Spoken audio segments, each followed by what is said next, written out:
Good evening, family. I'm Darius Hillman, Executive Director of Chicago State Foundation. It's my sincere pleasure to welcome each of you to tonight's virtual panel discussion, The Ultimate Balancing Act, Black Women in the C-Suite.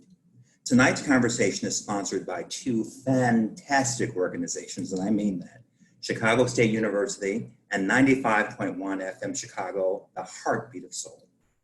Part of Chicago State Foundation presents the series are a set of conversations designed to create safe and brave spaces for important and necessary conversations that empower, educate, and inform our community.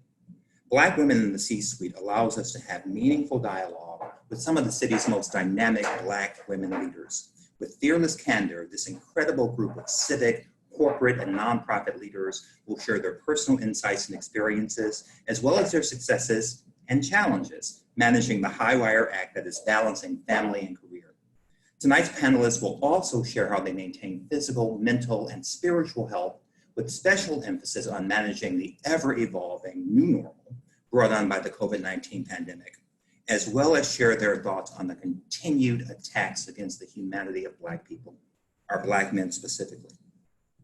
But first, I want to introduce you, speaking of incredible trailblazing Black women. Our first guest is one of those folks who I am a big fan of. Under her focused and intentional leadership, Chicago State University has a renewed focus and growing student enrollment, building the school's regional, national reputation for scholarship and academic research, as well as increasing alumni and community engagement.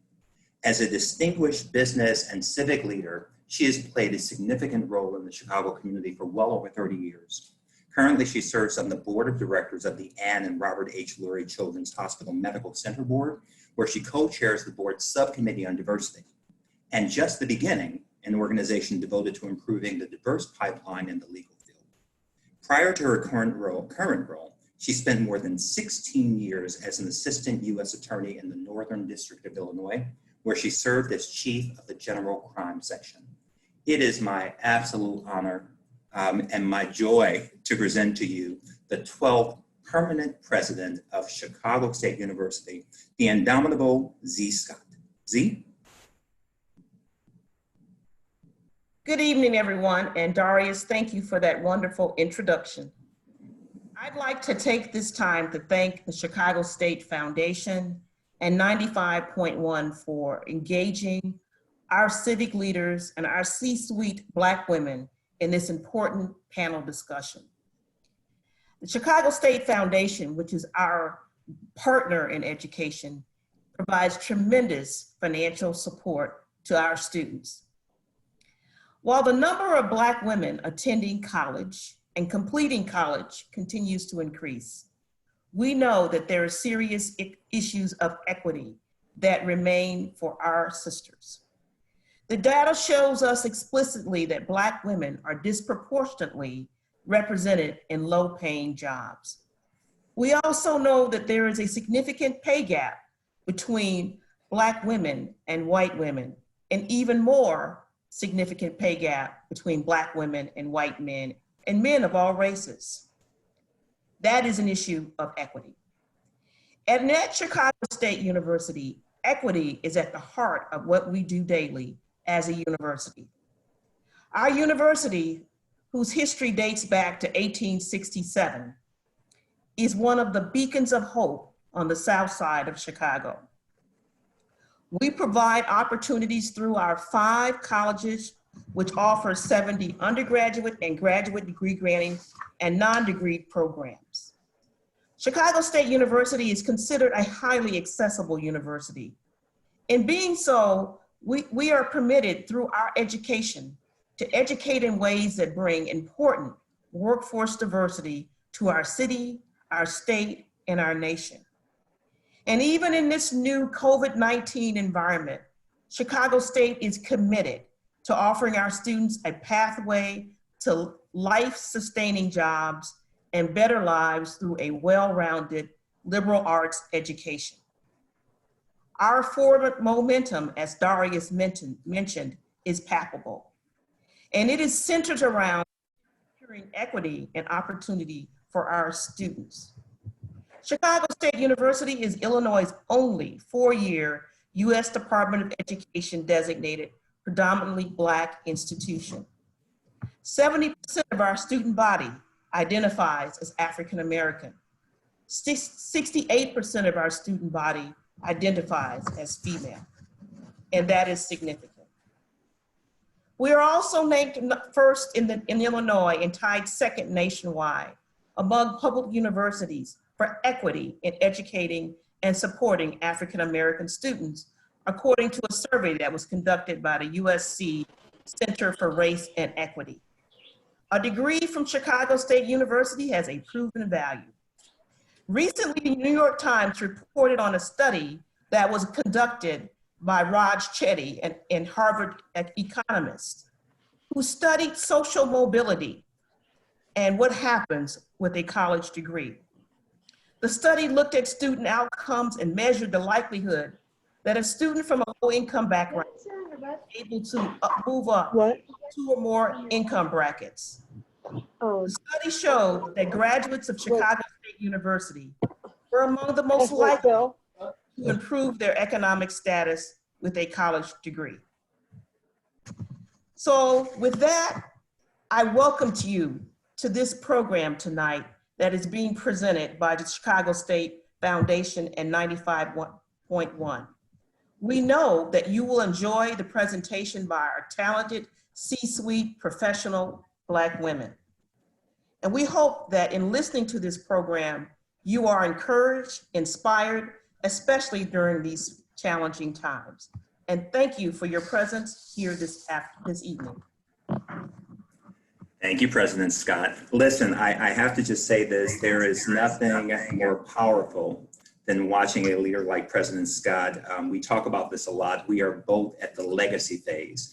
So to be able to lean in and do this work with such an incredible partner, but leadership matters. And we're about to get right to the meat and potatoes of tonight's conversation. Leading us tonight is our moderator. Christina Steed is one of the nation's top multicultural public relations leaders. In addition to her service as a Chicago State Foundation board member, Christina is Executive Vice President of Client Relations with Flowers Communications Group, based right here in Chicago. She has lead accountability for new business development, client relations, and external marketing for the agency. Additionally, she provides strategic counsel for several of the agency's key accounts, including Dow Chemical, Nike Chicago, City of Chicago, and Federal Home Loan Bank of Chicago. In addition to her role at Flowers, Christina is also the host of one of my favorite, and I mean this, if you haven't checked it out, check it out. It is a fantastic podcast called Firsts Over 40. Family, I place you into the very capable hands of one of my bosses, but also one of my friends, Christina Steed. Christina?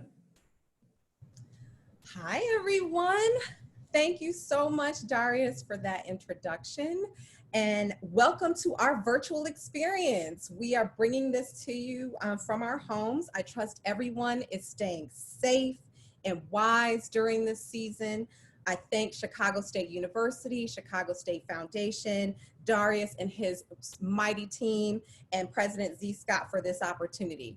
I'm so proud to be a member of Chicago State Foundation's board, and I'm so excited about what we're going to talk about today and everything that the university is doing for the students as well as our community here on the South Side. Tonight, I'm honored to have this kind of red table talk style conversation with these women, some of the true leaders across civic, corporate, nonprofit, and media, to discuss the unique experiences, challenges, and triumphs that Black women face in the C-suite. So we are gonna go there. We're gonna share our successes, what sustains us, what keeps us being these phenomenal women. And so let me right now introduce my esteemed panelists and tell you a little bit about these extraordinary and authentic women. So first up, Tracey Bell, the owner of 95.1 FM. Tracey is the only African-American and female, 95.1 FM is the only African-American and female-owned FM frequency in Chicago. Tracey maintains the role of president of the Integrated Brand Marketing Company, the parent entity of the radio station. She endeavors to customize strategic solutions so that small businesses can increase their effectiveness within the community. Prior to taking ownership of this station, Tracy spent 3 years at the Walgreens Corporation managing supplier diversity retail. And then before Walgreens, Tracy was the vice president of sales and marketing for Warm Spirit, leading a team of more than 2,500 women business owners.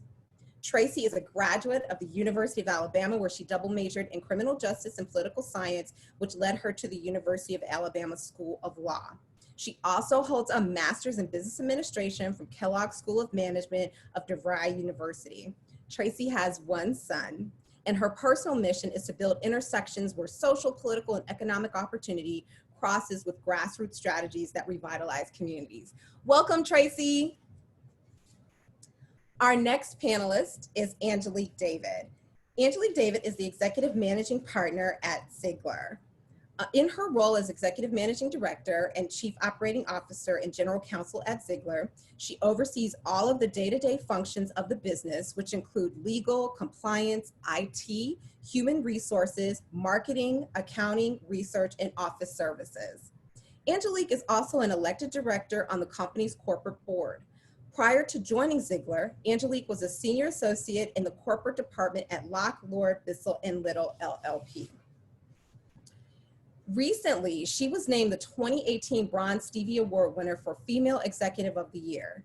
Angelique's very active in her community and is the founder and CEO of Just for Girlfriends, LLC, a company whose mission is to create an environment for all women to embrace self-care and self-preservation. Woo, we all need that.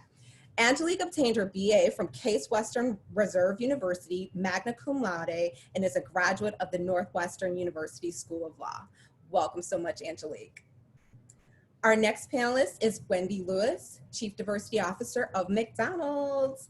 Wendy has lead responsibility for guiding McDonald's global diversity and inclusion efforts across all of the McDonald's Corporation business functions to enrich the organization's history and culture of opportunity, growth, and economic impact within diverse communities. Her primary focus is to direct the Diversity is Inclusion business strategy as the value proposition for total employee engagement for business results. Wendy grows McDonald's brand promise of making delicious feel-good moments easy for everyone. Prior to joining McDonald's, Wendy spent almost 30 years at Major League Baseball, MLB, where she developed and implemented numerous innovative and successful metrics-driven strategies and initiatives throughout the league. She designed the MLB's Diversity Economic Impact Engagement, the DEIE model, and it helped with workforce, supply chain engagement league-wide. Wendy holds a Bachelor of Science in Psychology from the University of Wisconsin, Oshkosh, and an MBA with the J.L. Kellogg Graduate School of Management at Northwestern University in Evanston. Welcome, Wendy. Got a lot of Wildcats here. Our next panelist is Dorri McWhorter. Dorri is the president and CEO of the YWCA Metropolitan Chicago. Since her appointment as CEO of the YWCA, Dorri has been on a journey to transform the 140-year-old social service agency to a 21st century social enterprise. Dorri has moved the YWCA into the digital age and has led the organization's expansion of digital services with the launch of yshop.org, an e-commerce platform.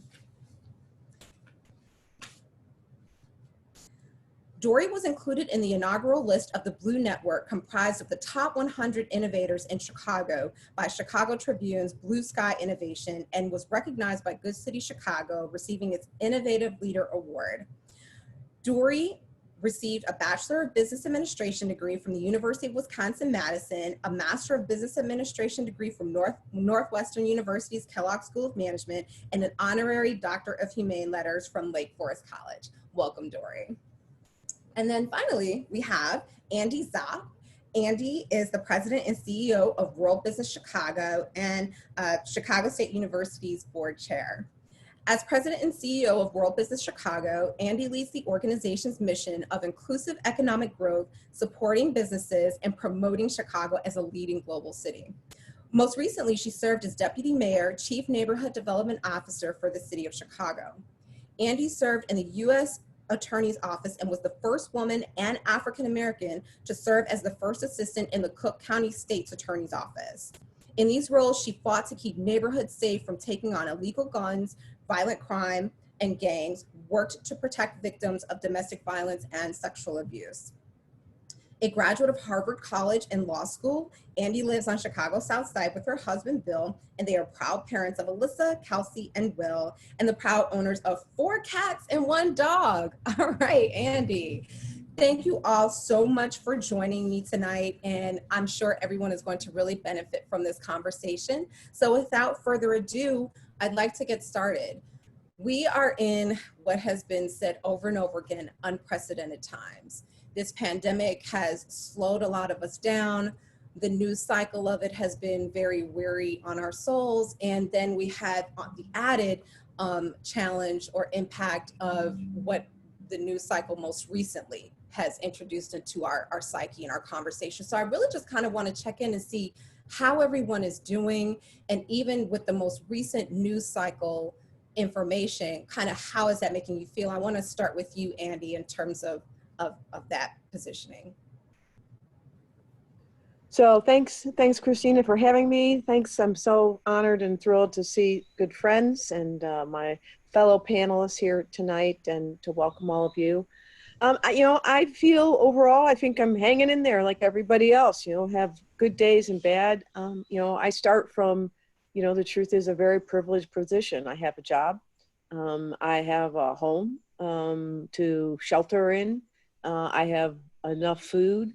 And, we know that we have, and I'm not sick. And fortunately, many, I'm very fortunate that no one, close to me has gotten sick, although we all know people who have been impacted. And so I feel very blessed, but, carry the weight of knowing how many people are suffering, how many people are worried about how they're going to feed their family, how many people are worried about, how many business owners are worried about how they're going to be able to reopen their doors when they've had weeks, if not months, of no revenue.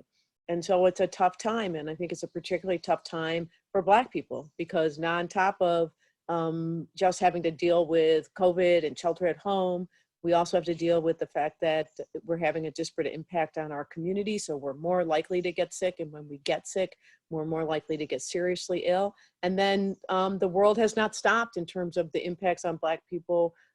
We still have incredible violence in some of our communities, and we still have Black men being gunned down in the street for running. A horrific video of police officers in supposedly progressive Minneapolis, for reasons that are completely unknown, simply murdering a man, human being in the middle of the street. And those things are really hard. They're hard they kind of suck on your positive energy that you're trying to put out there for the people that you lead. And so I'd say I'm doing well. I feel incredibly blessed, but absolutely feeling the burden of trying to stay positive in what are challenging times for everyone, but particularly for the people that I care about, Black people. Thank you for that. Angelique, one of the things that you kind of champion is self-care. And during this time, a lot of us are looking for that, looking to help support ourselves in self-care. So kind of how have you been supporting yourself while working, as well as, being an advocate for self-care? Sure. So first, thank you everyone for having me. This is just an awesome opportunity. So glad to be here. Self-care, it is very, very important. I think often us as Black women, we always put everything and everyone first, whether it's our jobs, our kids, our spouses, our sisters, our mothers, everything. And then we often forget about yourself. And so it's like they say on the airplane, you have to put your mask on first before you put it for someone else, because if you're no good, no one else is good. So especially during this time, it's important to stop and figure out what makes you happy. And how can you take that moment to just reflect on what's going on and how are things? Often, like everyone else, I'm working from home. So I'll be in my office and I'm managing our whole firm's COVID response team. So I'm dealing with this fire and that fire. And then in the middle of a call, my little ones, I've got 2 kids, a 10 and a 13-year-old, and they'll come in and they have questions. And then my husband comes home. So it gets a lot. What I personally do are a few things. I've taken up, I always work out, but I've taken up walking. So first thing in the morning, I go out and I just walk for like an hour just to clear my head and get ready for that day. And that I found very, very, very peaceful. And then I know people were, as you can see, I'm in my sunroom. So this is my she shed. And I stay in my she shed. Sometimes just have a moment. That's I think self-care is so important. And that's what we do at Just for Girlfriends, is really promote for women to have that self-care and self-preservation. Yeah, it's definitely important. And then as we are leading teams remotely, Dorri, I would love to get your perspective on how you lead a team through a pandemic. We are not just working remotely, we're trying to survive and thrive mentally, physically, still push work through during a pandemic. So can you talk a little bit about how you're continuing to lead in this time? And if you could take it off mute. I just did. So hopefully you can hear me now. Perfect. The fact that we still got to say that, and I've been doing this for at least 8 weeks now, is a problem, right? So I'm going to do better about muting myself and unmuting myself. But I do think it's, it's an interesting time, and it's causing us all to be highly flexible and agile, right? Because the world has to continue, and particularly given the work that we do at the YWCA of Metropolitan Chicago, some of us have the flexibility to work remotely, and others of us don't because of the nature of the work we do in the communities we serve. And even I make sure that I go to our sites and work side by side with our people, because I want to hear what people are doing, what they're experiencing, and how we can learn from this moment to better serve the people that we are trying to serve in community. So I think that this time has just caused us to be clearly we have to lean in, because if not else, who? And so I appreciate what Angelique said about the self-care, because we have to take care of ourselves while we are also taking care of others, and making sure that we support and help people how they need to be helped at this time, and not just impose our whatever we want to do for them, make sure that it's actually what they need. And so I think that it's just been a time where we've been able to listen more. And yes, while we work remotely, we call people more, we talk to people more. So it's just been an interesting time, and I've been proud to see how agile the team actually is, because I think that that's what we're used to do, particularly as Black women. We just get it done. And so, oh, it's a pandemic, oh, we got this, right? And so we're gonna lean in and figure it out, right? And so I think that that's been causing us to tap into our creativity even more and really apply that creativity. So we'll get through this. Yes, we are always on that aspirational, we're going to get it done, roll up the sleeves and just keep it moving and lead as we go. So thank you for that. Tracy, being in the media space now is very interesting, right? Because as a, multimedia, you're facing the Black community, playing uplifting music that we've seen at this time. Music serves as a balm for a lot of us. I've been to a couple quarantine parties on social media. So can you talk a little bit about how your station is, getting the word out, supporting our folks during this time?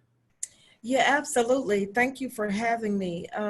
It's a little different on this end, whereas we see and feel all of the stress of the situation. It's also, because of our station, we're also looked to be that uplifting voice. When you turn on the TV and all day, it's, how many deaths and how many people tested positive. They come to us to get away, to feel better. And so, whereas we're also handling that part of it, we're also taking responsibility to make sure that we communicate our narrative, because the narrative that we get is Black people are going to get it, Black people are going to die, all our businesses are closing, the unemployment is rate of in the community is what it is. And so it's our responsibility. We take the responsibility to make sure that we give another part of the narrative, which was the reason for the station, is to make sure that not only do we filter the negative stuff about who we are and why we are, but also that we control our narrative and give us a different perspective, because, you know, the perspective that's given to us is gloom and doom. You know, is it trying times? Absolutely. But what is the possibility? What is the opportunity? And so for whatever time our listeners are listening to us, that's our responsibility to say, hey, yeah, it's really tough out there. It's you know, things are going the way they are, but guess what? Here's the opportunity. Here's what tomorrow could look like. That's great. Shout out to Black media. My husband is in the media space, and it's so important to have those voices and those outlets Absolutely. to tell our stories right now. So thank you.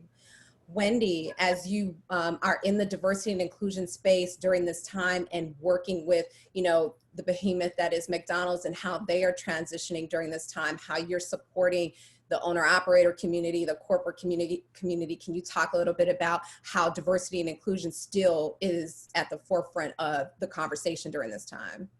Sure, and thanks so much, Christine, and thank you, Tracy and Dr. Z and Darius and team for pulling us all together. It is truly a privilege and an honor to be a part of this amazing group of people. I've been in the D&I work for a long, long time, decades, over 30 years. And I have to tell you, I have never been able to say this concretely. Today, D&I is a matter of life and death. There has never been a greater time for those of us who do this work to not only do it well, but to supersede anything we've ever done. If you are in this role, use this as your calling for such a time as this. The reality is what COVID-19 has done to people of color, people of age, people of socioeconomic, all of those things that we already knew about. Most of us are these vulnerable populations. We're just a person or two away. And it has ravaged us. It has literally disintegrated whatever social infrastructures were in place, whatever social networks are there. So it's incumbent upon me, particularly in a franchise model like McDonald's, to take the privilege of the full opportunity that they give me. And it's a blessing to execute within that brand. McDonald's has this amazing thing called the three-legged stool. And the three-legged stool are our employees, our owner operators, and our suppliers. So to be able to witness the coming together of those other businesses, of those communities, because our crew, you know, majority of people in our restaurants, they live where they work and they work where they live. So the crew person is the customer. The crew person is the community, and we can't do one without the other. So I have to tell you, it has really been exciting to keep the arch lit, you know, to keep those doors open, because it has meant so much to so many people. So for me, if there was ever time that this is truly my life's work, and that this is a calling that I feel blessed and privileged to be able to do, it is truly for such a time as this. And it is making all the difference in the world, I believe. Thanks for sharing that. Shout out to my clients, Black McDonald's Operators Association here in Chicago. So I wanted to kind of pivot a little bit to talk about our journeys, your journeys, how you got to where you're at, what have been sort of your keys to success. And I'd like to come back to you, Andy, to share what you think as you've gone through your journey and the many different experiences that you've had from a professional standpoint and a personal standpoint. What would you say have been kind of the keys to your success? Yeah, so I think, you know, like, I think we all bring a lot to the table, and I hope I don't freeze up here, and have a lot of different experience. I say for me, a couple things. One, I've always been very curious. I'm an avid learner. That makes me very open to new opportunities. So, you know, I have had a very varied career. And part of that is because I'm really interested and engaged in learning and doing more. And so I think that's helped. I'm really focused on delivering great work. I think excellence and being focused, you know, my parents were, you know, like many of ours, were kind of sticklers on that kind of, you know, give it your best all the time. And I believe that. And I think when you create a personal brand and reputation on delivering your best, when people can rely on you, that is also really important. So, you know, I've worked hard to be that kind of person. When people give me a task or ask me to help, they know I'm going to give it 200% and get the job done. And I think that matters. I think also having a personal core, a set of values that matter to me, my faith, my family, my concern, you know, the fact that I've been engaged in various aspects of the community since I first moved to Chicago. When I first came to Chicago as a baby lawyer, I moved to Chicago for a clerkship.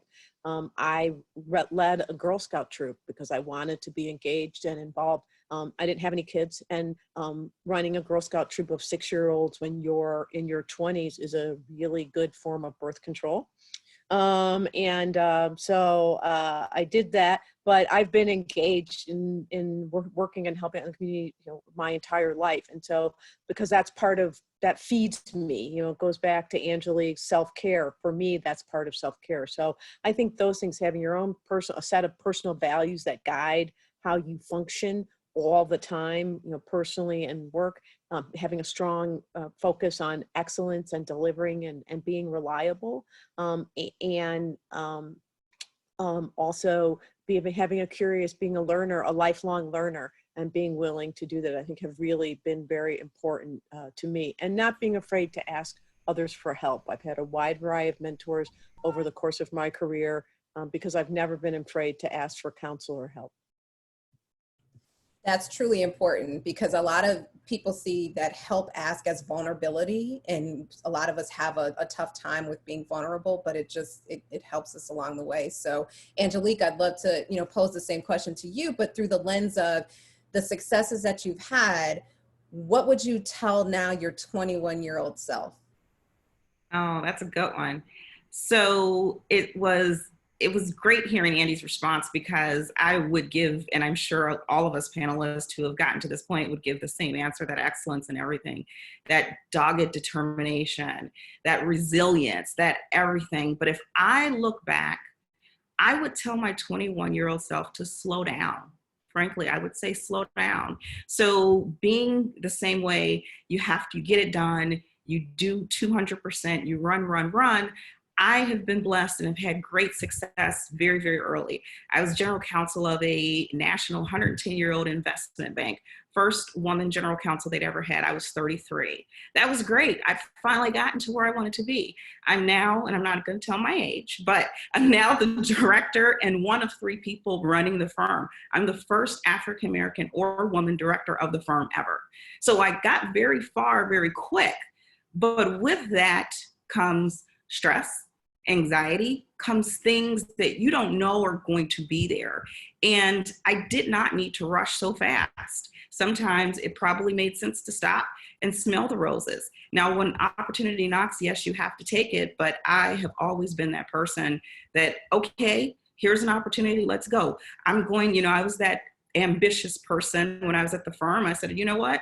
I know I'm a second year, I'm still gonna get business. And of course, we as Black women, we do it, and we did it.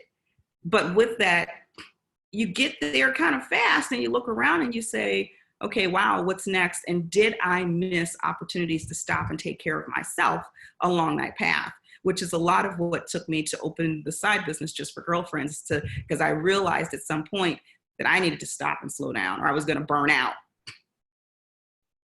And that's a lot what we're hearing from people talking about this time has afforded them, if they have the privilege to be able to work remotely and slow down their travel schedule, their lives, is that they've been able to take stock of that and look at that as a positive during the season. So Dorri, I'd love to hear from you, kind of same question. I'm building upon the successes, probably similar traits from a success journey. But then what were some of the either mistakes or, you know, kind of obstacles that you faced that once you scaled them, you saw yourself as that much of a stronger person, that much of a stronger leader in the roles that you've had? Well, I think it's funny, Christina. It's like, why I got to be the one to make the mistakes? Because you know I did, right? So we all did. Everyone gets to talk about their glorious successes, but Dorri, let's pick you for the mistakes, right? So it's funny, actually. I love this question because I do have a perspective. I actually say that I don't make mistakes. I call them unplanned learning opportunities. So, because the fact of the matter is, I really do feel this way. If it was such a mistake, would I be here, right? In terms of what did I learn along the way? How did I take what I learned? What did I experience? And really make it a part of my journey? Because I think the problem is that when we talk about the mistakes, and I know my team, if they're watching, they're like, oh, you make mistakes. So don't get it twisted, lady, you make mistakes. However, I do think that that's the moment. It really is about how you set an expectation, and that expectation didn't work out exactly like you thought it was going to. So you're like, oh, it's a mistake. Why did I do that? Or this or that happened. I'm like, wait a minute, it didn't work out like I expected. So what information do I now have that I could use to pivot from or grow from? Because all of that just becomes part of my unique experience that makes sort of Dorri's world the way it is. And I don't take that for granted. I don't take that lightly, because what may have worked for one person may not have worked for me. And I don't want to just apply this cookie cutter approach to life. I could have avoided, I'm glad you didn't ask me the 21 thing, because I could have avoided the boy at that time. but other than that, I really do embrace sort of the journey, right? It's all about the journey. And some of it, it's like, yes, I know.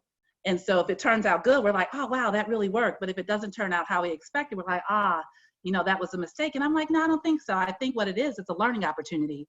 And if I'm open to it, I'm going to grow from it. And it's not just me putting a positive spin on it. I really do feel that way, because for the fact that as I sit in this organization running the YWCA, who we have a wide range of services, including we do everything from violence against women and working on those issues, as well as economic empowerment and working with small business developments as a small business development center. But it was the experience that, yes, I had a very bad boyfriend experience, right? And so, but now learning from that, I know what these women are going through and how I can support and help them. And at the same time, as Angelique talked about, becoming the first Black partner at my firm at 34, I learned from that experience and what it took in the hustle and the grind and the sacrifices I made to make that happen. That all to me is a part of my journey, and I wouldn't trade any of it for the knowledge that I have now that allows me to know what steps that I need to take to move this thing forward. Well, Dorri, it was a very intentional question to ask you that, because I knew you were going to flip it. I've heard you speak before. I knew you were going to flip it. So and you know I make mistakes too, right? Well, you said they're learning, intentional, unintentional learning opportunities. Unplanned learning opportunities. Thank you. Somebody catch that in the notes, because that's tweetable. That's a tweet. So Tracey, in terms of how you, during your journey, you've had positions at different companies as well, and how have you either leveraged the power of having a mentor and then yourself becoming a mentor for other women who are looking to have a similar journey as yourself? Christina, that's a real interesting question, because, and I'll answer it like this. Unlike the other two, my sister panelists, I've always, for 20 plus years, almost 30 years, I've had the pleasure of being an employee. And even though I may have been in a director level position or a senior level position, we had boards of directors. And so the organization wasn't always ready to do what strategically I was recommending that it does. And so I was always, the budget that we have is going towards another initiative.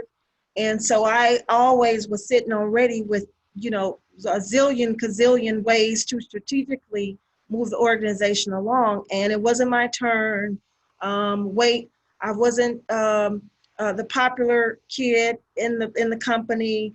I always wanted to tax the company because, I always had this other stuff, and we haven't done that before. So what you're suggesting that we do is going to tax the organization, increase our costs. It's going to be 2-3 years before we break even, and the list goes on. And so fortunately now I'm finally able to do those kinds of things, and I don't have to ask permission. What I have to do is check with my team to say, okay, is this feasible? How can we do this? What is the best time to do this? Is this the best way? Or which way is going to give us the greater return? And for us, greater return does not mean dollars. It means how can we help, the most amount of people, the most amount of small businesses.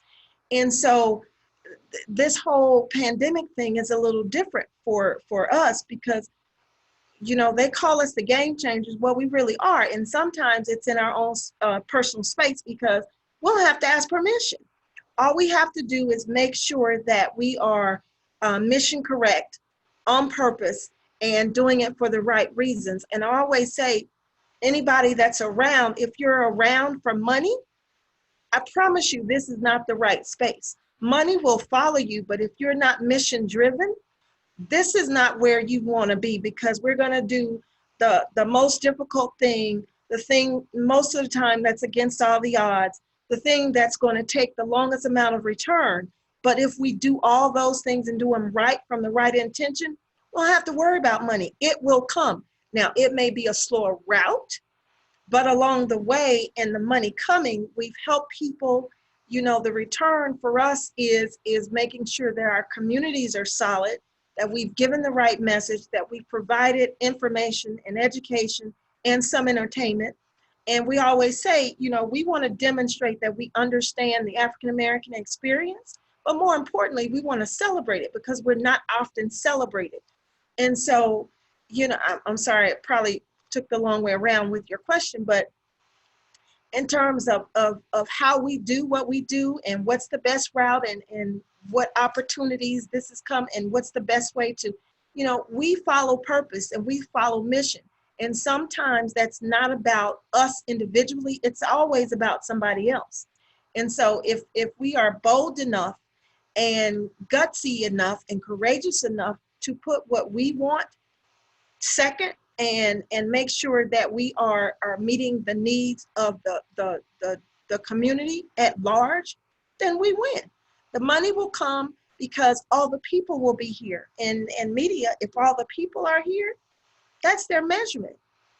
I'm sorry, I know I took the long way around. No, that was great, Tracy. And the couple things that I, heard you say that really resonate with me around, you don't have to ask permission because now you are in that owner seat and it's a Black owned organization. I have the pleasure and really privileged to work for a Black female CEO, and to be in that space where we are affirmed and we are doing the fight for the community every single day is so mission driven and so important. So those kind of three things, you don't have to ask permission, the Black ownership and driving the support of Black owned businesses, and that mission driven piece. So thank you for that. Wendy, right now, when you talk about the diversity and inclusion piece being a part of a mission, even part of a Dharma, that also resonated with me because that's a lot of the work that I'm doing on behalf of our clients at Flowers. And, it can be a fight sometimes. Oh, yeah. It can be a challenge sometimes to get people to come to it, even with everyone standing up a chief diversity officer, a chief inclusion officer. And how do you help to make sure that that has an impact on the women who look like us coming up in these corporations, in these law firms, in media, in McDonald's Corporation? The reality of the D&I profession is they tend to be some of the smartest people you've ever met because essentially they serve as cultural anthropologists, right, for the organizations that they're in. And those of us who've been able to do some extraordinary things, it has a lot to do with understanding how to calibrate what is really happening in alignment with the business really needs to get done, right? So you end up reading everything and writing everything. So when people ask me about being a CDO, I tell them, how many hours you want to work. So it is an exhaustive career, but obviously I love it. So, but in terms of full disclosure, they tend to be the smallest departments with the least amount of budget. But here you are making the business case for customers, longevity of the brand trust, sort of all these touch points, as you well know, supplier chain, supplier diversity, community engagement, strategic alignment, all of that great stuff, right? But you tend to not get the same kind of resources and the same type of strategic positioning as your peers. That's just the nature of the beast. It is not a It is not an indication of where I work now, where I worked before. It just kind of goes with it. So with that being said, you come into this. For me, I think you got to adopt it as a calling more than a career, because you're gonna get stuff done where nobody can. You're gonna see into the future. You're gonna take the hits and the disappointments of the present, but keep getting up, because very often you may be the social conscious of the organization, but also the social connectivity to everyone outside of the organization. So it is extraordinarily relevant, again, like I said, for such a time as this, because I really feel in my current role, and if, even when I was doing this before, but especially now, that I can see into the future. And I say that as a woman of faith. And I say that as a sponge for everything that seems to be happening and things that I know to be happening, because none of this surprises me. Are being predisposed to medical chronic issues, that's not news. Us being where we are socioeconomically in these essential and low paid jobs, that's not news. The disparity and all of that, none of that is new. So when the bottom fell out, who was closer to the bottom?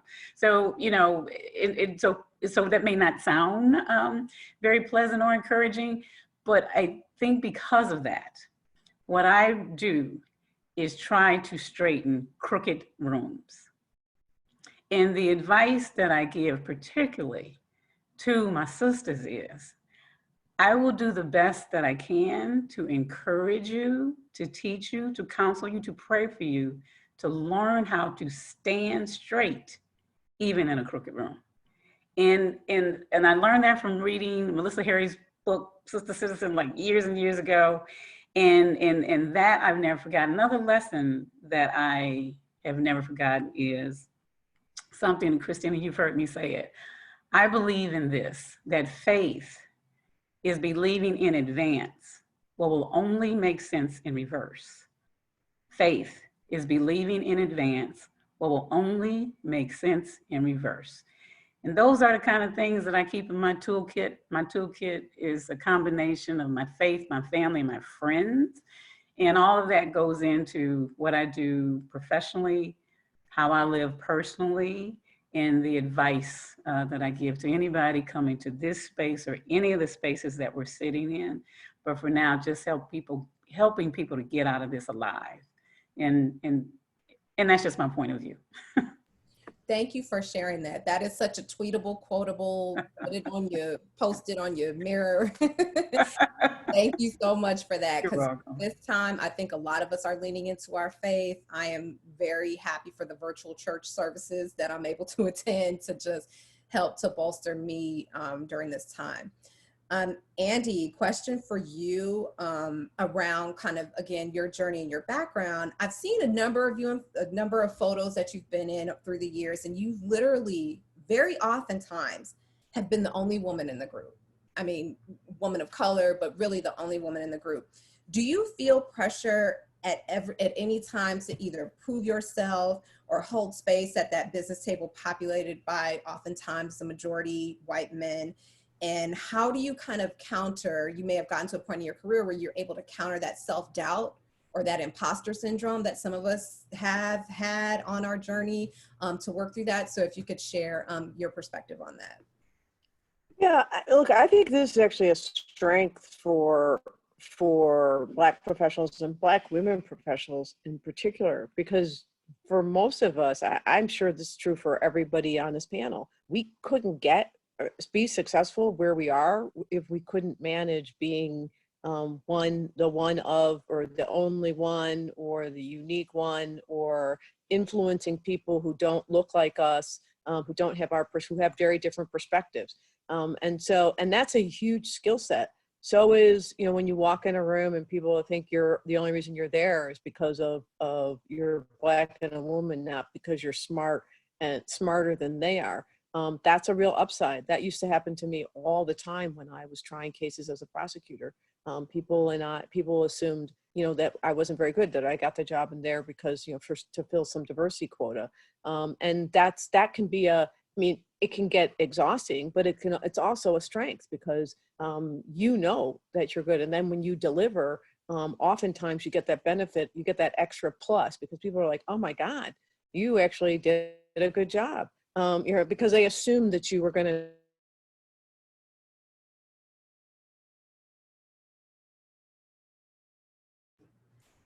Andy's frozen a little bit. So we're going to, hopefully she can come back and finish that point. And we're going to jump to Angelique. So Angelique, can you share how important it is to have a circle of women or even one other woman in your life to help you navigate those rough waters and those challenges we uniquely face as Black women? Absolutely. So you always hear they say it takes a village to raise kids, but I think it takes a village for us to get through this thing called life, whether it is work, relationships, friendships, etc. And so what I have found, and this is particularly important with women because men do this all the time. If a man asks another man a question or for something, this goes back to what someone said about being able to ask for help. Men will say yes. Often women will hem and haw and they'll say, well, maybe let me know. We as women have to do a better job just saying yes. If someone asks for something, it already takes a lot for a woman to ask another woman for something. Say yes, help each other. We all need someone we didn't get here by ourselves. Nobody got here by themselves. There was someone that took interest in you, that helped you, that told you right from wrong, that just maybe gave you a hug when you thought, man, this is too much, because we're humans. So we all go through that. And women have that ability to really help each other because we're by nature, we're very nurturing. So I think it's just so very important. There are so many women who's been in my lives. And don't get me wrong, I'm not going to say that I haven't had men who have been those sponsors, who have really been those advocates for me. But I've had lots of women who have advocated for me when I was not in the room, who have gotten me into positions, who have recommended me and put my name in places. And I think that helping each other, we can all rise so much better. There's room and opportunity for all of us. And it's important and incumbent on us to make sure that there's room for the next generation. And I know I keep going back to Just for Girlfriends, but that's really why I started that organization, is because it's a very safe place. What we always say is we take off all our hats, because a lot of women have these big hats. They play these big roles. And you can take off your hat and just be yourself and have each other. We support one another. If we have businesses, we support one another. God forbid someone loses a job, people are right there saying, okay, what do you need? How do I? And having that movement of a group of women that are just there for you and helping you with nothing else is absolutely amazing. I had a little surprise for Darius. And he didn't know that I was going to do this. So because I love this group, this panel so very much, anyone who joins Just for Girlfriends from now to the end of May, Just for Girlfriends will give 20% of all of membership fees to the foundation. So I wanted to make sure that I put that out there. Darius, I love you. I love this mission. I feel so blessed to serve as the board chair in the foundation. Anyone, all revenue from now to May goes to the foundation. Yes, Chair David, yes. That's so exciting, thank you. And I know Darius is doing the Holy Ghost jump in his place right now. Thank you so much for that.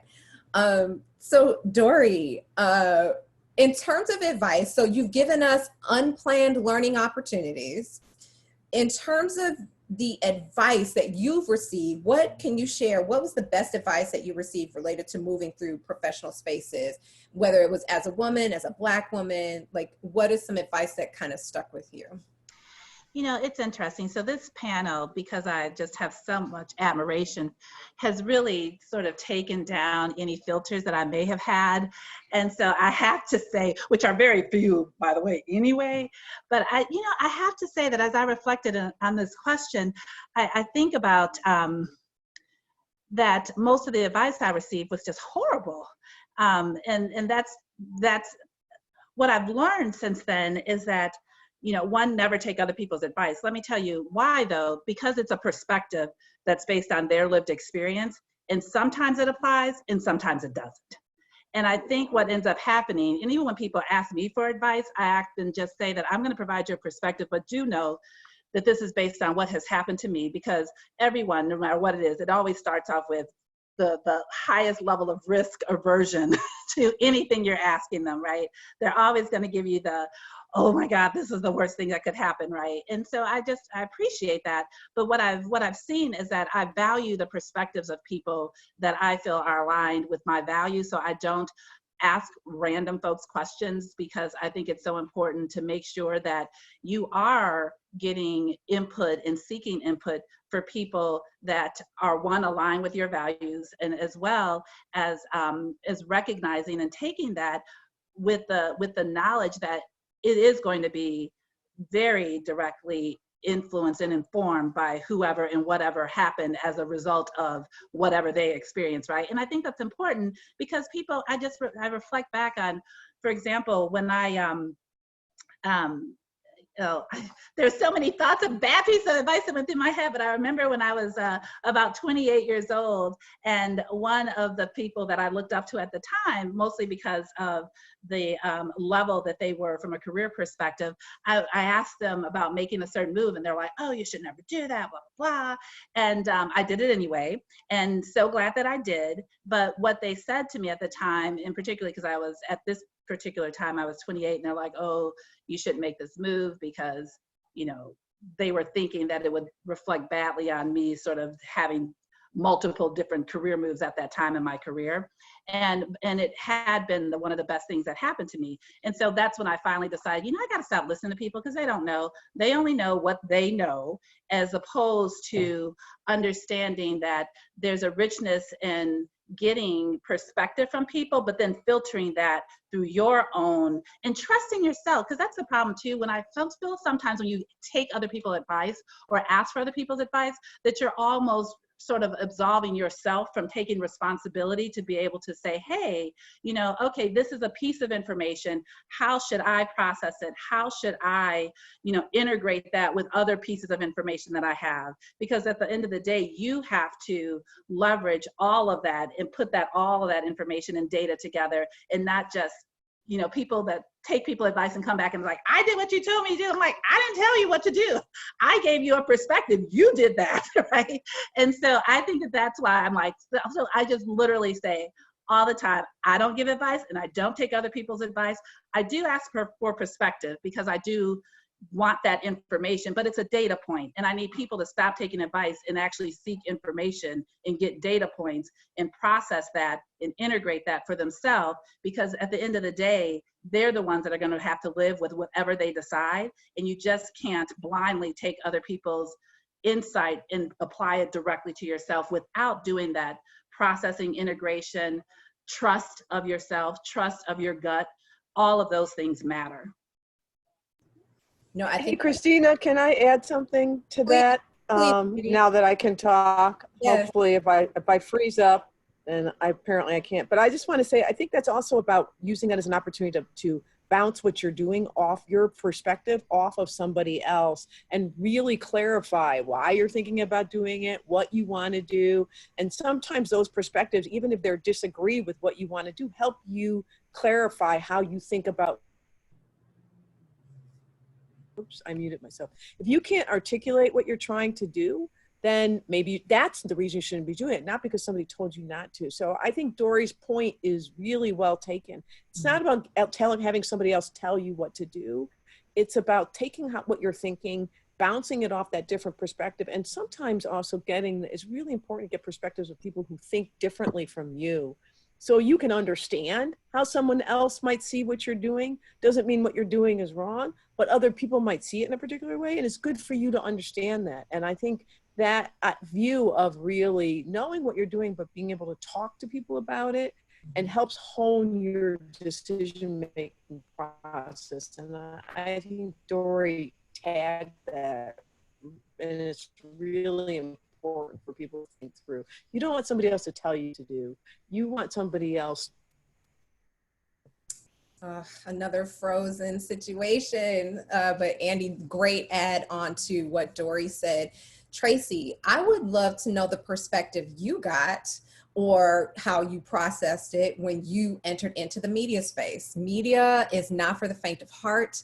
I am the wife of a media guy, and it's a challenging business. It's an exciting business because it's ever changing and there's a lot of voice within media.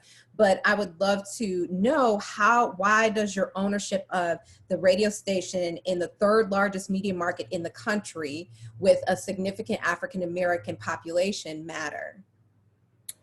Number one, let me add a little bit of context to what I'm going to say.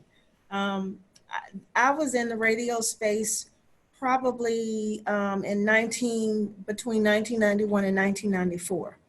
So over the past year and a half, this has been my first stint in media directly. I've been around it, but this has been my first stint directly into it. When I was in it before in the early 90s, I was the secretary to the VP of broadcasting. And the crazy thing is, and everybody knows Mr. Moutry, and he used to own a black McDonald's, so I guess this is our relative. But one of the things, because he was always doing a million things, most of the time, a lot of the decisions, a lot of what we did, he would ask me as his assistant. You know, back then, I think that's when we first became the executive assistant and not the secretary or not just the administrative person. And so I got exposure to not only directly running the radio stations, we had 3 back then, but also in how senior management, Mr. Johnson per se, looked at this entity in terms of the whole media portfolio that he had. And so stepping back in 30 years later, what was clear to me is that some things that were then never changed. It's still a boys' world.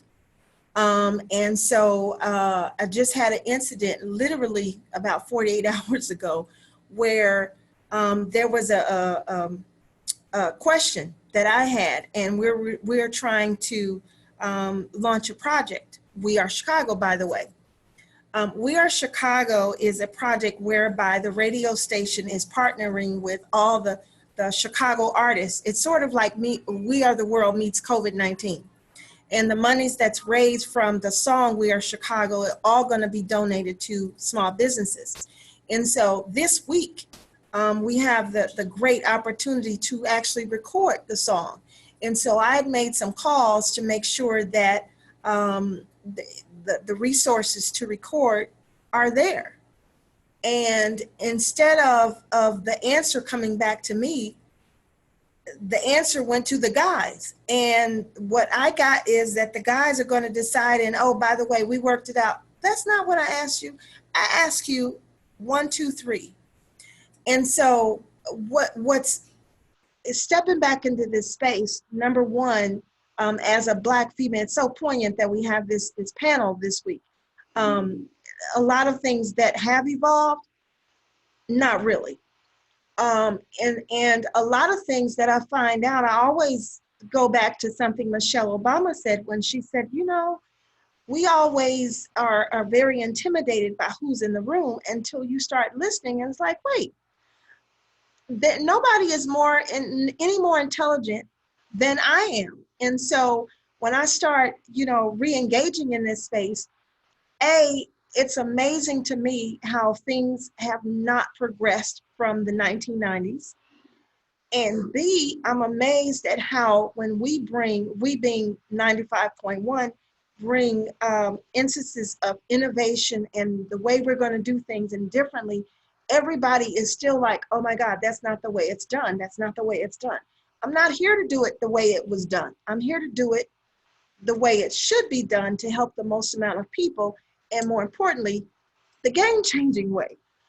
Because the way that it has been done has not really benefited the community, certainly hasn't benefited women, and it apparently hadn't made that much difference.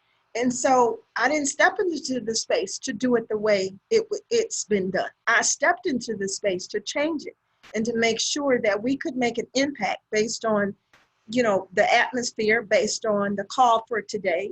And that's what we're doing. We're not, don't look for us to have regular playlists like everybody else. We're not going to do it. if we're playing old school classic music, then that means we have about 30,000 songs. So I'm not playing the top 10. I'm playing things that make sense within this genre, within this, this for the people that listen to the station. And another thing, most radio stations play one kind of music all day, 24/7. We don't. We play, this listener has a diaspora of lifestyles and what we like. So why would I play one kind of music? People look at us and say, oh, it's a hodgepodge. No, it's not. It's culturally relevant. We listen to classic R&B. We listen to gospel. We like smooth jazz. At 6 o'clock, you've been talking all day on your way home. You don't want to hear any words. That's smooth jazz. So we take information and make it relative to who we are culturally. And so stepping back in this space, I'm amazed that things are just as they were, which also, Christina, gives us opportunity, because if I've seen it, then that means I know where the holes are. And that means I know how to win because I know the playbook. We just have to be courageous enough to play it like we want to play it and make everybody else play our game. I'm not here to play everybody else's game. That sometimes doesn't mean that this is the right place for you to be, but this is what it is. And so, I say all the time, it's always prime time over here. It's always something going on. It never happens as we think it is. So we process and process. We don't plan, because most plans don't come to bear like you think through them. But we process information. So we're always taking on information. And nobody, no matter it's the listener that's been living on the corner for the last 30 years, or it's the busy professional who's achieved a whole lot in life. All of that is information. And so how we process it makes a difference. And we have made a difference. We are continuing to make a difference. And so stepping back in this space, I get up for this all day long, because we know how to do us. That's one thing we know how to do, us. And it doesn't look like anything you've ever seen in the traditional space. But we win all day, every day. And not because somebody rated us number one, but because we are preferred, so. No, that's powerful.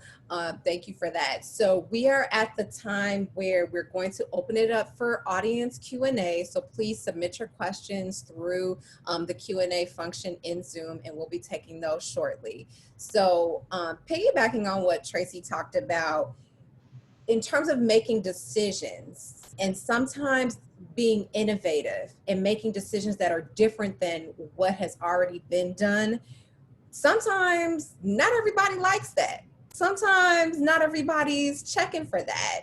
Wendy, as a leader where you've been doing things, trying to be different in the D&I space, trying to affect change, you have come up against some folks that maybe didn't like the change that you wanted to implement. And I mean, you and I met when you began the diversity summit through MLB, and that was something that you were working on for a number of years and trying to get stood up, and it came off wonderfully, but there was a journey to get there, and maybe everybody didn't like what you were doing. So can you talk a little bit about how you got through that?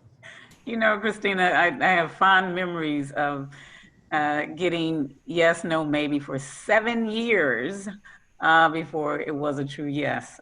So it's that perseverance. But like I said before, when, it's not my agenda, and I wish it didn't have to be that way.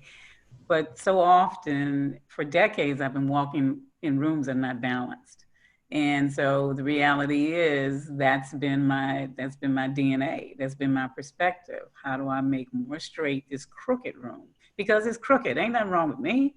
The fact that more of me is not here, I've always felt the organization or that group or that table was off kilter. It was like, you are unbalanced, right? So you get used to being, I would say, it's not a popular role to be in. You are not doing this for votes and for the, at a woman, at a boy, at a kind of stuff. You get used to being very much almost an outlier. but you become extraordinarily confident in your point of view, and you know that every day is taking risk. I tell my CDO brothers and sisters, if you don't worry about losing your job at least once a week, I don't know what kind of work you're doing. And I mean that. And so people are like, well, look who's talking. You've been doing this for 30 years. Yeah, for 30 years. For 30 years, every other week, I've either been saying, I'm going to lose this job, I'm going to quit this job. So that just becomes your reality. And your victories are in succeeding in getting stuff done for those other than yourself. Being able to do as much as you can for many people as often. And being able to sustain that is key. And the organizations that I've worked for have benefited for that and have been grateful, that I do that. But it's a tough road. You get very, you get influential, but more than influential, I think you become very innovative about how to get it done. And again, every morning, a part of my AM is my devotions. And there's no way in the world I could do this work without that fearless faith. And that's what keeps me going, to the point, sometimes I'm telling the Lord, look, I know it's just me and you. I know it's just you and me, because nobody else going for this. And so I say, so Lord, I'm putting it on you. and I get to carry with me that kind of faith, and that is what gives me the tenacity. But I am going to tell everyone, no matter what it is, know your craft. Do not make it easy for folks to pick and poke and defy your ability to think and produce and to just create. And so that confidence comes in your belly when you know your craft.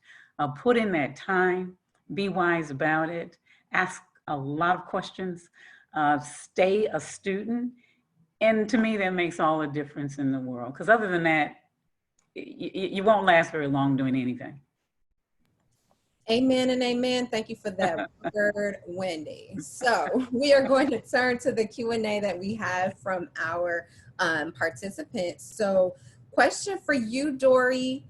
Why did you make the transition from corporate to government not-for-profit work, and have you ever considered going back to corporate? Sure. So the quick story is that I actually I didn't choose nonprofits. I chose the YWCA Metropolitan Chicago. And I make that distinction because I actually think the business models are horrible. And so they're hard. And I'm like, why would anyone do this? But for me, it was really about the work of the YWCA and being able to specifically work towards the mission of eliminating racism and empowering women, and all that gets to encompass. I would argue that on some levels, I was able to do that at my firm, but not at the scale that I could do that at the YWCA. And so for me, I want to do work that absolutely expands the potentials for all human beings, and the YWCA and its mission specifically and explicitly does that. So I don't necessarily divide the economy between the for-profit and nonprofit sector. I think about it as what has the best platform to get things done. And often corporate has a good platform because they have at least a financial engine, because change takes money. And so for me, I continue to always evaluate what is the best way to make that change. I believe that there's a role for everybody. And for me, it really is about the YWCA and the mission and the scope of services, the people, how we do it. All of that is why I'm engaged with the YWCA and choose to continue to do that work. Thank you. So this next question is for any of you guys. So any of you can jump in here. How have you all dealt with being challenged in the workplace? So for example, a coworker or group of coworkers challenges your vision. What tips do you recommend to avoid either being called a micromanager or just, that perception that can then impact how you lead?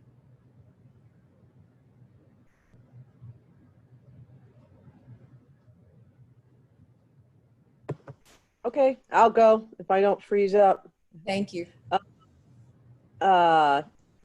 I think you have to listen, you have to hear that perspective, and then you have to articulate why your vision is important.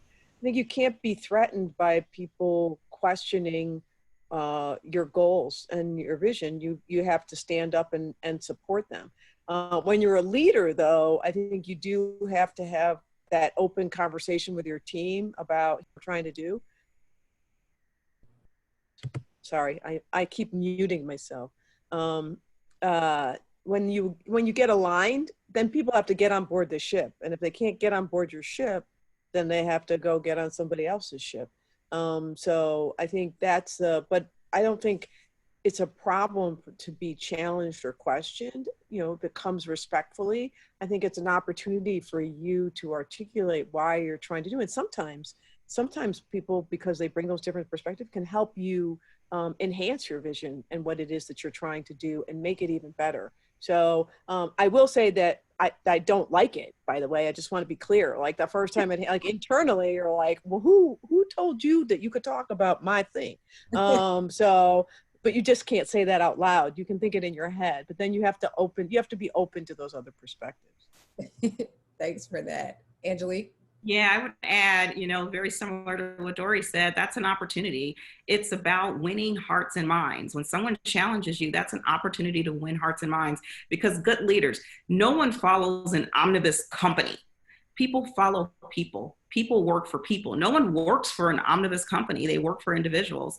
So you, as a strong leader, you have to take that time to listen, can tell people why you're going and what vision you're going in. And one thing that's so important to remember, once you've won that heart and mind, people will work so hard for you. They will run through brick walls to make sure that you are proud of the work that they're doing. And that is just really key when you're coming up the ranks, really in anything you do. If you win hearts and minds, you've got a person on your side forever. I would agree with that, because leadership is not about might or leadership is about influence. And so if someone is questioning or challenging what you think or want to do, then your ability to do, I agree, to clarify your position, to really perpetuate your vision and push it. And then along the way, if you can also influence others to support, stakeholders are everything. If you can influence some people to also take part of that mission and charge right along with you, well, together you've overcome whatever challenges or misgivings someone may have had, and you've overcome that with knowing what those challenges are, and maybe with people who are subject matter experts in that position to help you overcome it. And but along the way, then they volunteer to take up that challenge. And so all, together now, it doesn't become just your vision. It becomes the vision of the people. And I've had the fortune of having people like that in my career to not challenge me, but ask me, how am I doing this? And why do I think this is going to work? And to what degree are we going to win? And so, when I start explaining myself and they say, you know what? Yeah, that's right. And so all of a sudden, instead of me charging, it's 3 or 4 of us charging, and it's great to see more than me take ownership in that thing. And we all feel so good after accomplishing the thing. Mm-hmm. Another question, and this would probably be for Angelique or Dorri. Can you share a possible roadmap or plan for Black women in terms of their career trajectory, given your accelerated trajectory? So the beginning of your career, women who are down the road but looking for possible pivot opportunities. So either one of you can address that. So a roadmap for how you get to where you are. It's a lot of, I would say, what Wendy said, which is have faith and be excellent. Make sure you know your craft. That is so important. People recognize when you're doing a good job. Also, what Andy said in the beginning is that you really are giving 200% when you do something, so that when people think of you and you're not in that room and they are advocating for you. They are giving you those opportunities. They are saying, oh, I know who can do this and will do it well. The worst thing to ever do is to take something on and mess it up, because you've left a very bad impression of yourself. So you always have to pursue excellence in your craft and what you're doing. I always say that the reward for good work is more work and more opportunity. So if you do good work and you do it, those opportunities will come. You know, that's really how I've gotten to where I have been in my life, is any role that I was asked to do, whether I thought it was useful or not, I said, okay, you know what? I can see how this fits in my career.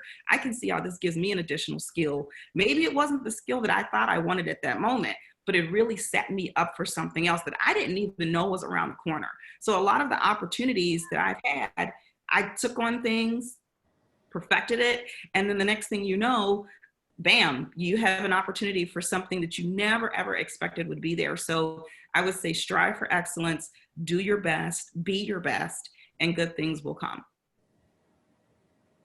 And I would second that. And I just want to sort of debunk the myth that there is a roadmap, quite frankly, because I think what ends up happening is that I agree that excellent has to be showing up fully authentically as who you are and knowing and doing the good work, because nothing is ever going to substitute for that. But I also invite you to understand that your path just might be different than anyone else that has done it before. And I think right now, and again, I have to apologize because I feel I had a panel earlier that was about how do we create an inclusive economy for women and people of color. And I'm just like, yeah, this is our chance to create a new roadmap, to carve new roads. So I'm so fired up on the notion that the roadmaps are taking us to the places where we already been. If it's a roadmap, that means somebody's been there before. And I'm just sitting here in a place like, we need to carve out new paths, y'all, particularly as Black women, because we haven't been there. It wasn't built for us, and we haven't been there before. So I want us to take this opportunity to really understand more deeply who we are and what can we put on the road that hadn't even been there before. What can we build along the way? Because quite frankly, the path that I followed was a very traditional path that was told to me, if I wanted to be a partner at an accounting firm, these are the things that I had to do. And I did them. And now I sit here and I'm like, wow. But I look back in the pathway and there hasn't been another Black person that's been able to get to some of these levels. And so I'm like, well, clearly that didn't work, right? So what else can we do now that we can get more of us at the table, and what can that look like? And I'm relying on the Black women on this call, the Black women participating in this conference tonight, to help us figure out what are the new pathways that haven't been done before, because now is our time to really think about that. As this whole world has really been shifting and have to pivot, we have to be a part of that new pivot. And so y'all gonna have to forgive me, because I'm just like, I don't know about roadmaps anymore. Look where we are. No, you're right, Dorri. I mean, it's been very, kind of throw away the playbook right now. But, we were told we needed that playbook to compete, and now it's, hey, it's a different time right now. So absolutely. And I think that this is what this opportunity gives us, because we've all I think I can't remember who said it now, because everything has been so great, but we've all played the games, or we wouldn't, or been in the room. I think Andy mentioned that, or we've been the one in the room at some time, and we wouldn't be here today. But now it's like these rooms are being shifted. So how are we going to add what it is that makes us unique and great to that? But at the same time, we do have to deliver. We have to show up. We have to solve problems, because that's the only way we get things done. For sure. One more question. So this came in around providing recommendations for youth right now, given where we're at as a world, overcoming barriers. We think about the students at Chicago State University who are, trying to go to school again, trying to function during a pandemic. A lot of things that I know I took for granted, going to graduation and having a prom, or having a dance, or having something, as part of those life markers, is very different now. And they're going into an economy where internships might be hard to come by, or those first jobs might be hard to come by. I came out of graduate school when 9/11 happened, so I remember companies not hiring. And so just kind of what advice or recommendations would you give to young people right now to help them to overcome some of those barriers? I don't know if this is just to the panel open. But one of the things that I see, it's so poignant for us because we came on air in two ways, as a traditional terrestrial FM station, but also our primary business model was also to be a digital media company. And that's what we have built. And it's so crazy now when we say, hey, download the app, you can take us all over the world. To see that is the case now, because you know, we can't necessarily go out like we used to. We can't go, you know, and mix and mingle like we used to. We're creating all these digital spaces. Hell, this panel was supposed to be in person and it's digital. And so for young people, I would say how creating new spaces that look like they were the old spaces. And by that, I mean, it's just like radio. Radio, you know, they told us at the auto show, it's not going to look like it looks, you know, 2 years from now. Well, it didn't take 2 years. It took probably 2 months. And it doesn't look like it used to look. You know, now all of a sudden, the people that said, I can't hear you over here, guess what? Now you can. We're in 19 countries. And so how to look at what we're doing and figuring out how to do that digitally and still creating personal moments in a digital space. If we can figure that out, you know, we're all the more better for it. But that is the thing, because we want to touch people, we want to see people. And so taking the digital world and making it personal, or as close to personal as we can get it, until, you know, people are comfortable moving around, you know, as normal. But that digital space, it's something.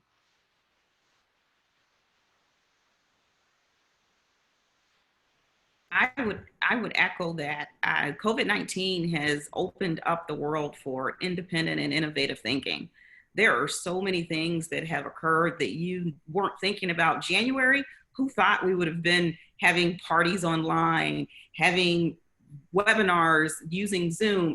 So this is a time to be innovative and think way outside the box, more outside the box than you've ever thought before. And it's also a time to think independently. You don't have to do things the way it was done before. There is, like Dorri said, there is no roadmap. It is just wide open. Thank you for that, Angelique. And so I want to start first by saying this fed me today, and I'm sure there were a lot of other people who were fed by the advice and the stories that you all shared. So Tracy, Wendy, Dorri, Angelique, and Andy, thank you so much for your participation in this panel. And again, we got the band back together to do it virtually. Thank you for letting us come into your homes and share that. I want to thank President Z Scott, as well as Darius and his team, the guests that have joined us, and we really, really appreciate it. I want to plug what Angelique said, that if you join www.justforgirlfriends.com, that she is donating the proceeds to that to the foundation. So thank you again, Chair David, for that wonderful donation. And everyone can you know, join that group as well as contribute to the foundation. Go online and contribute to the foundation. And we have Chicago State Foundation Director Alfreda Bradley Kaur in the audience today. So thank you for joining us. And I just wanted to kind of end on the last stanza of Maya Angelou's Phenomenal Woman, because we spoke to some really phenomenal women tonight. So if you'll indulge me. Now you understand just why my head's not bowed. I don't shout or jump about or have to talk real loud. When you see me passing, it ought to make you proud. I say, it's in the click of my heels, the bend of my hair, the palm of my hand, the need for my care. 'Cause I'm a woman, phenomenal woman. That's me, and that's these women. Thank you again so much, and I will see you again soon. Thank you very much. Good night. Great job, Christina. Thank you. Thank you, Christina. Thank you. I appreciate you guys. That was wonderful. You all, it was It was wonderful. Thank you. Thank you for the sisterhood. And I look forward to us gathering again sometime. This Thank is you, wonderful. everybody. It was wonderful, Thank you. ladies. Good to see Thank you, you. ladies.